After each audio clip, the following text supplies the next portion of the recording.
Many people are asking how the rise of Nick Fuentes happened, but what we should be asking is what comes next. Let's get into it.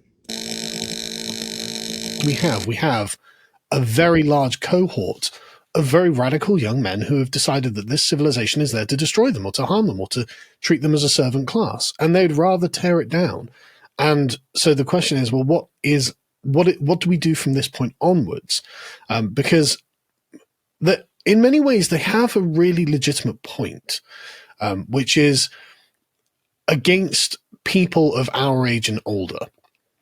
And that's, why did you let them do this to us?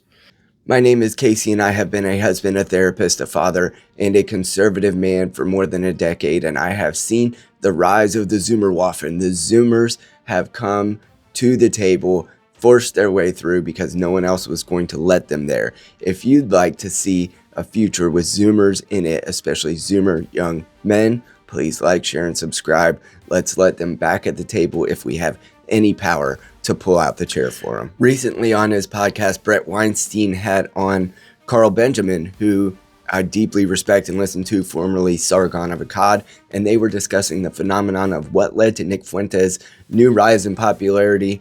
Obviously, he's provided a lot of views and clicks for Piers Morgan and Tucker Carlson and others, but what is it that brought Nick Fuentes and his ideas to the forefront, and what should we expect in the press of the Zoomers into polite society, or at least forcing their way through the gates that have been shut on them? My beef with him is that many of the things that he says are, even if he himself is being ironic or transgressing for its own purpose, the tropes that he is playing with are so dangerous that I think he has a responsibility to stay away from them. And even if I embrace his instinct to transgress, there are certain places that you mustn't go because of fundamental defects of humanity. For years, young men have been told that their instincts are suspect, that they are toxic, that their anger is dangerous, and that their humor is inappropriate. Now Nick Fuentes has given them a place to feel belonging. But Zoomers have been told, especially Zoomer men, especially Zoomer white men, have been told that if they're going to show up in polite society and be welcomed, they need to be quiet, they need to be apologetic for histories of wrongs that they didn't even commit, and they need to be agreeable.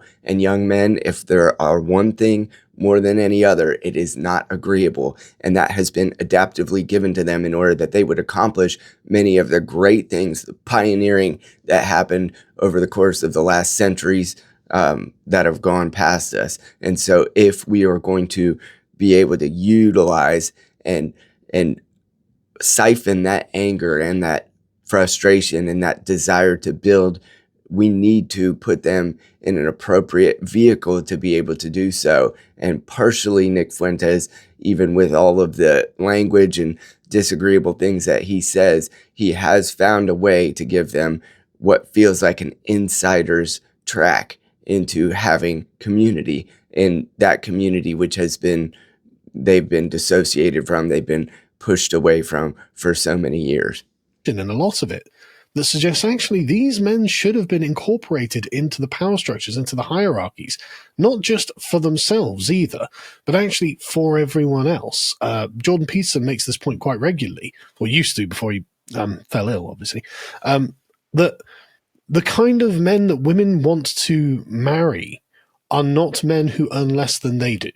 And so, great point. Why do women make up the majority of people in universities? Why are women being fast-tracked into the upper echelons of businesses then? This is, it might be immediately gratifying, but in the long run, when polled, even women will say, well, I'd rather if the man earned more money than me, and so I could eventually have children and take care of them while he provides. And I don't want to say, right, okay, so we need some sort of a hard right-wing world or anything, but there is a kind of natural order here that the feminist paradigm attacked, that the Zoomers are really just making actually quite a reasonable request is, could we just live naturally, please? These young men have been radicalized after they've been excluded. So they've been unwanted in institutions. They have been unheard and unallowed in media in many cases. They've been invisible in dating, work, and culture. They didn't disappear, however, although many of them have self-deleted. They did go searching for belonging, and Nick Fuentes has offered them that belonging, and we shouldn't attack Nick Fuentes for that personally. We should attack the reasons why these men needed to go looking for belonging in the first place. And those reasons include the fact that they've been told that they were toxic and uninvited for so many years. This was a mistake and opposed it, need to now have a conversation with those who are tearing up the system because they have no investment in it. That isn't their fault. They were betrayed. It's not just that they feel it. They were betrayed by this system, and they've had enough of it, understandably. And I also hear in what you're saying, your issue is fairness. Yeah, mine too. In fact, I think you are not talking about the West unless you are talking about a level playing field. All that polite society had to offer these men was shame. And what Nick Fuentes, among others, has offered them is a sense of belonging, something that young men obviously want to rally around and get behind. As if we look towards even the American Revolution, young men led the charge into freedom from British rule and from monarchy. And if we are to utilize that type of energy, we must once again give them the correct North Star to be able to hold these standards to, and to be able to give them something to point towards. And really, Carl Benjamin says this very well in the interview with Bret Weinstein. Although they push back on each other very frequently, Carl Benjamin says what they really wanted was a home with a wife and children and the ability to provide for them. They have been dissuaded, stiff-armed, and declined from having that throughout the entirety of their generation, the Zoomer generation, and now we're questioning why they would listen to someone like Nick Fuentes, who's, among other things, very basically pointing that fact out. They wanted a family, they wanted a seat at the table, they got none. And when I learned this about 10 years ago, I thought it was so incisive. They said, if you aren't at the table, you're on the menu. And right now, Zoomer men are not at the table, and they sense very clearly that they are on the menu. Kind of broken sort of liberalism that has taken over has lured multiple generations now into massive self-harm, right? Things have been championed that when you actually do them, result in the life that you might have led being degraded. And this is creating a lot of bitterness. Now, this is a difficult one for me. I don't like saying this at all, but nonetheless, it's ever clearer to me. I see signs of life amongst young men. I see them beginning to recognize what they lost and trying to find their way back. I'm not sure back is where they want to go, but trying to find their way back because it was better. And I do not see this amongst young women. Attempts to silence and block Nick Fuentes from polite society, I can say as a therapist directly, it will not work, because the nature of the angst that came behind the movement towards Nick Fuentes in young men's lives is not something that is going away just simply by taking him off of social media. So instead of deflecting the ideas and dismissing the ideas as just those of incels who are in their basement, perhaps if we listen to the reasoning behind those ideas, we might be able to generate more insight that would allow us to let young men back in. And part of that is, as Carl Benjamin points out very frequently in this interview, a lot of that has to do with the feminist project and how men are starting to earn less than their female peers, female counterparts.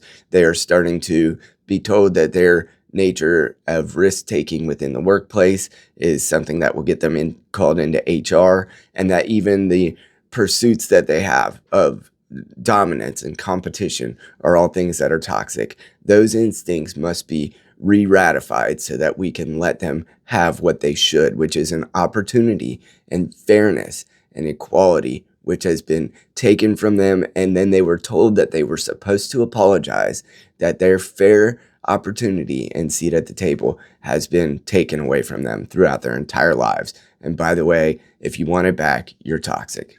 Is currently with those young right-wing Zoomers who are angry. Like they are on a crusade, and they've finally found purpose in the crusade.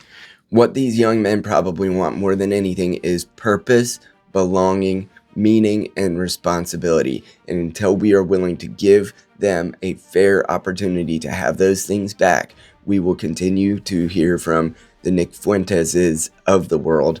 But the question we should be asking is, what comes after him? Because if those gripes have not been well met within the public discourse, it will be more radicalizing for young men. And it's time for us to give them an equal chance back.